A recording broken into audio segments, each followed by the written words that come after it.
Hey, hey, hey, happy day 839 of What You Up To Now. Sharon Horne-Ellstrom here, sharing my transition from and the journey from the brick and mortar corporate world of business to the online world of business.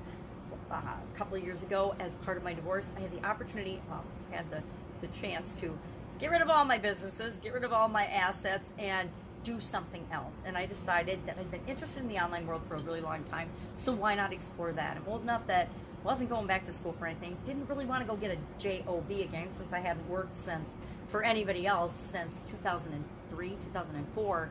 So I thought, well, what do I want to do next? So I heard all these cool things about the online world and the internet, so began exploring that, began studying and learning about it, and hopped online. Thinking, of course, naively, that I would just, voila, be an overnight success online, and it would be super easy because everybody says it's so easy to do everything online. I would duplicate my offline world success online, no problem, no challenge. Well, it's day 839 of my journey, so obviously I have not reached that holy grail of even achieving the goals that I wanted to achieve yet, right? And I'm going to say a big fat yet.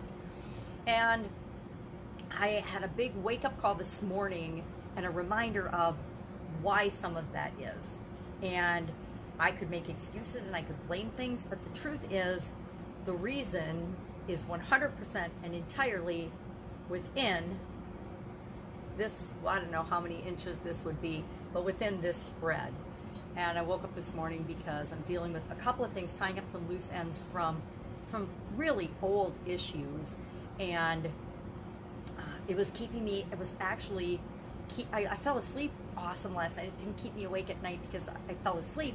But this morning I woke up and I wanted to sleep in a little bit because it's Saturday morning, and I thought, well, I can sleep in a little. And I couldn't get back to sleep because I was rolling through all these things in my mind. And I discovered about myself that I really haven't paid attention to, but I suppose anyone else who knows me could have told me, some of the things that have bothered me the most and kept me up at night and lost sleep over, actually all of the things have been relationship related things, dealing with the ex, dealing with customer challenges, employee challenges, dealing with my kids, worrying about my kids.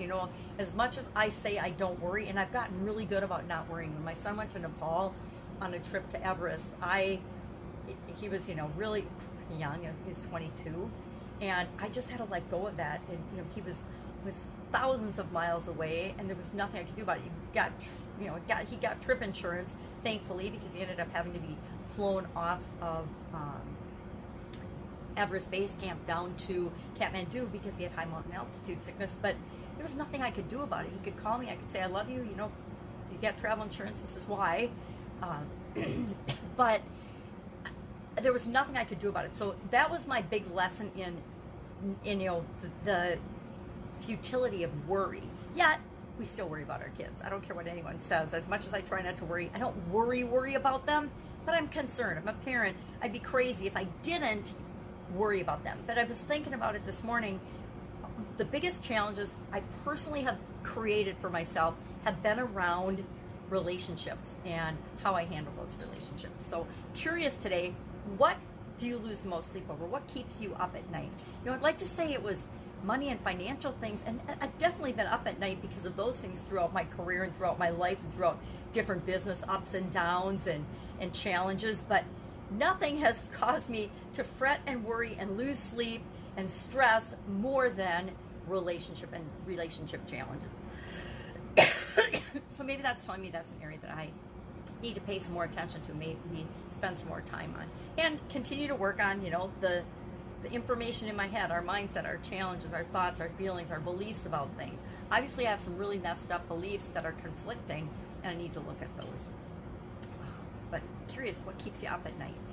Right, if I think about it, it's not my health, it's not money, it's, my relationships. It's the relationships I have with people that are close to me. And nothing has broken my heart more than relationships that have gone bad. As much as I try to pretend those things don't affect me, they absolutely positively have had a huge impact on me. Today, what are we working on? Get Up and Go Challenge, Day 6, bonus day, question and answers. Pretty excited about that. I'm noticing as I go through these things more and more, the same questions, the same concerns, the same things come up over and over again. Now, the thing about them being the same, they're the same, but they're different, right? If it's my question and my challenge and my situation, it feels different to me than if it's George's situation, or right? Because each and every one of us, we are facing our own experience. It's our challenge, it's our question, and until we get that answered, it's hard to move on. So that's why I really like the Q&A days, because it gives people a chance to get their specific, unique situation handled, and then they can move forward. They can bust out of what's holding them back and really get the breakthrough that they want to move their life and their business and everything ahead. So Q&A day on the Get Up and Go Challenge.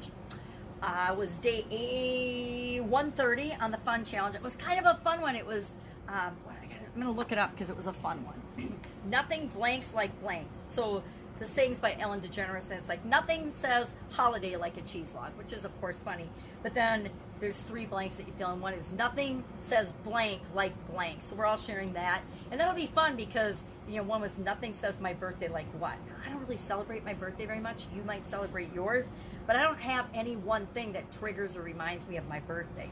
I'm more focused on and actually celebrate my death day, the day that I had a sudden cardiac arrest, more than I celebrate my birthday, because I'm a lot more appreciative of my birthdays after that event. But nothing says blank like blank. Nothing says Thanksgiving like pie, pumpkin pie, turkey. Actually, for me, it's caramel sweet potatoes. Nothing says Thanksgiving or Christmas like caramel sweet potatoes. Although, nothing says Christmas like sunbuckle cookies. There's a kind of cookie that my grandmother, who just passed away last year, she was 99, she was just a month and a half shy of her 100th birthday. She used to make a cookie called sunbuckles that were absolutely positively delicious.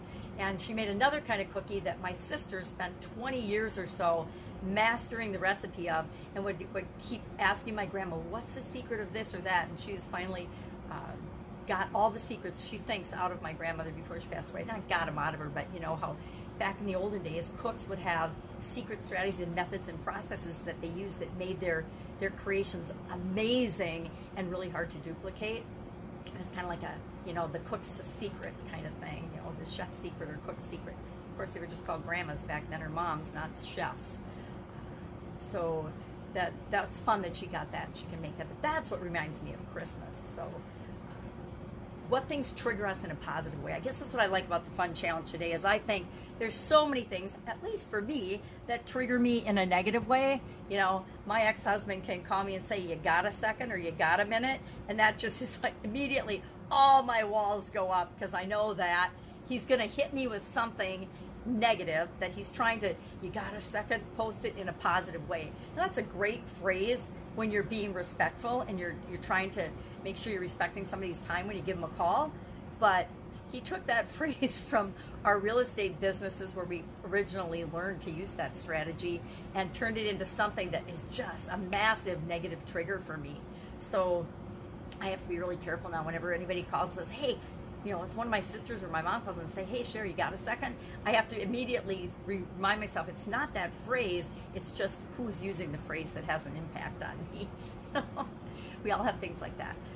What else is going on? I'm doing the Dean Graziosi and it's mostly Dean Graziosi and Tony Robbins, their KBB challenge, which is their knowledge broker business challenge. That's their program that they've had for a couple of years now. And they're doing a 7-day challenge, really an 8-day challenge, because they have a bonus day to actually promote that program. But they're doing, they're breaking it down as a challenge, and so they're doing some really cool things. And I always like to watch and participate in other people's challenges when I get an opportunity to. Finishing up the 30 books in 30 days challenge, which for somebody legally blind, got to tell you guys, this has really pushed my challenge limits, is figuring out how to accomplish that and get that done.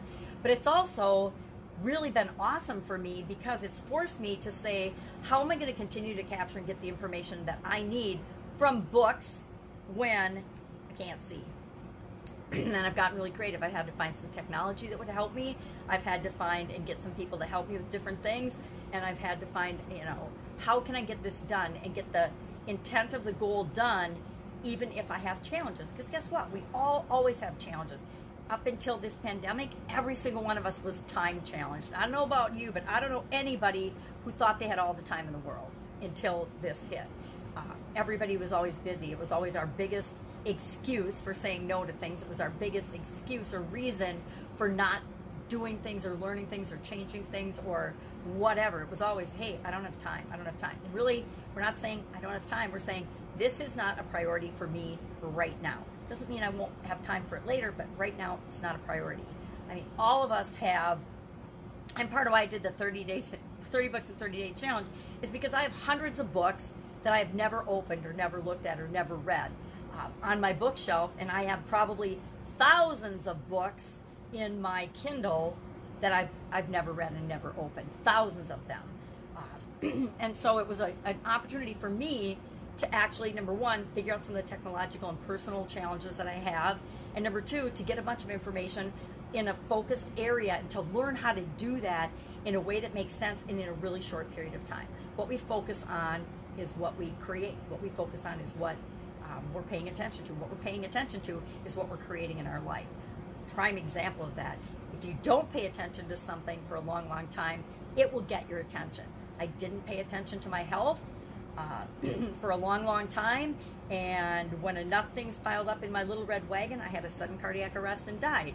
And that doesn't happen overnight. That doesn't happen, unless you get hit by a bus or a car, which indeed happens, but that doesn't happen overnight if there aren't things in your life that are stacking up to create that. It's like thinking people are overnight successes. Every overnight success you hear about, if you dig into and look at their real story and find the real story, you will find that they were years in the making, if not decades in the making. And so that's just something to keep in mind. Get up. So I'm doing another challenge, doing 2 challenges, plus my own for people. My brain is tired. My brain is in overwhelm. You ever get that way where you just get absolutely overloaded with information? All of us, the time thing's really interesting, and I'm really fascinated at how people have been using their time in this quarantine area. I think that for the Get Up and Go challenge, I'm saying this and thinking right out loud, but I want to do some interviews for my podcast on, I think I might do a whole segment, a Get Up and Go segment about not just during the pandemic, but the whole process that people use and have used to pivot. And I'm not loving the word pivot, but obviously it's the word of 2020 or one of the words of 2020. Pandemic, have you ever really used the word pandemic before 2020? I know I haven't. Pivot. I don't know that I've used the word pivot more than 3 times in my life prior to 2020. And now I've said it, I'm sure, hundreds of times. To me, a pivot is just a change. It's just another word for change. It's like challenge is just another word for opportunity in my book. We get to define and choose what things mean to us. But I think that it would be really fun to do some interviews with people that have made changes in their business or changes in their life or pivots, right? So I might put out a call for interviews today. Maybe I will make a note of that to myself today on my hand, of course, to set up some interviews. Get Up and Go interviews. Because I'm looking for a new way, killing Pajama Grandma, right? I'm not killing her, but if you've been following me for any amount of time, you'll notice that through the pandemic, I just kind of let her slip away. I took Pajama Grandma off my podcast, about not the name, it's still a Pajama Grandma podcast because I haven't replaced it with anything else yet. I think maybe I'll do Get Up and Go, or maybe I'll do some other thing. I'm not sure what it's going to be yet. If you have any ideas, hit me up in the comments below. But I'm going to create another segment for sure on that. Pajama Grandma, even for the fun challenge, has kind of morphed to the fun challenge. One of the things I put on my list to do is update my header graphic on the Pajama Grandma page.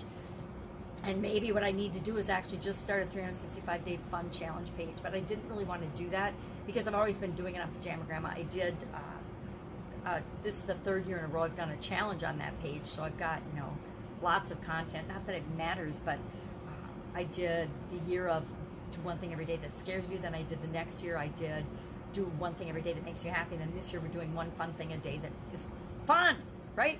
Because why? I want to get over being so scared in my life the first year, and I worked on that. Then I decided, hey, I want to be happy. What's the point of not being scared if you're not happy, right? You can be you can be happy, you can be not afraid but not happy either. And I'm like, I want more happy. And then I was like, last summer when I was looking for, because I like doing the content every day. It gives me something to look forward to and to do, besides fretting about what else is going on in our world and in our life, right? So it helps me to work personally. People have a word of the year. I have a challenge of the year now. I don't know how I rolled into that, but all of a sudden I found myself doing that. And so I have like a word of the year, but I don't have just a word of the year. I have a whole feeling, emotion, personal growth of the year topic. So first it was, fear and scared, happy, and now it's fun, because I have not been very fun over the last couple of years. I've had some really funky things happen, and it hasn't all been fun. So I'm like, I want more fun in my life. So fun challenge. Today was day 130. The idiom thing, I started for Supersize Your Business, I started that as a thing to do while I was moving and transitioning. And today was day 440 of that. So I found 440 different idioms that we've talked about, and I've taken each one of them and tied them to what could that mean for your business. Here's how long it's been around, what does it mean, and how might you use it to apply to your business? Or without you even knowing it, how are people in your business being affected by that? Either your vendors, your customers, your employees, or yourself. How might they be impacted by a saying that you're not even realizing? It's like words have power, words have meaning. Well, phrases and sayings certainly do as well. So that's what I'm working on. That's what I'm working on today. I've decided I've fallen a little behind. During the pandemic, I told myself I would spend an hour a day working on my basement, just an hour. And I did it for like the first week, and then I've done it really sporadically since then. So I want to commit to really kind of cleaning some stuff up and getting it organized. Primarily stuff like my office supply stuff and my clothes. Those are my two big categories of kind of like the pandemic, kind of just there is no rhyme or reason to it, so it's time to have some rhyme or reason to it. That's it. Have an awesome day. If I can help you in any way, please ask in the comments below. If you're struggling with anything, if you've got a question, with offline business, online business, how to tweak your business during the pandemic, anything to do technologically online. I actually became a certified partner for ClickFunnels, so I'm pretty good about funnels and sales and marketing and strategy and value ladders and all that technobabble stuff that you may have no idea what I'm talking about. And challenges are my jam. So if you're having any obstacles or challenges or failures or things that you're having a hard time dealing with, number one, I would say go get to the Get Up and Go challenge and just listen to the last 5 days of things, and that gives you a process, the SOAP process. Started calling it the SOAP process. It seems so appropriate during the pandemic that if you use it and internalize it, you will not have any trouble listening to my alarms, dealing with challenges or obstacles or failures or situations that come up in your life ever again, because you'll know with 100% confidence that you have the foundational process of always seeing those through, always getting through those. All right, have an amazing day, and I will, of course, be with you tomorrow.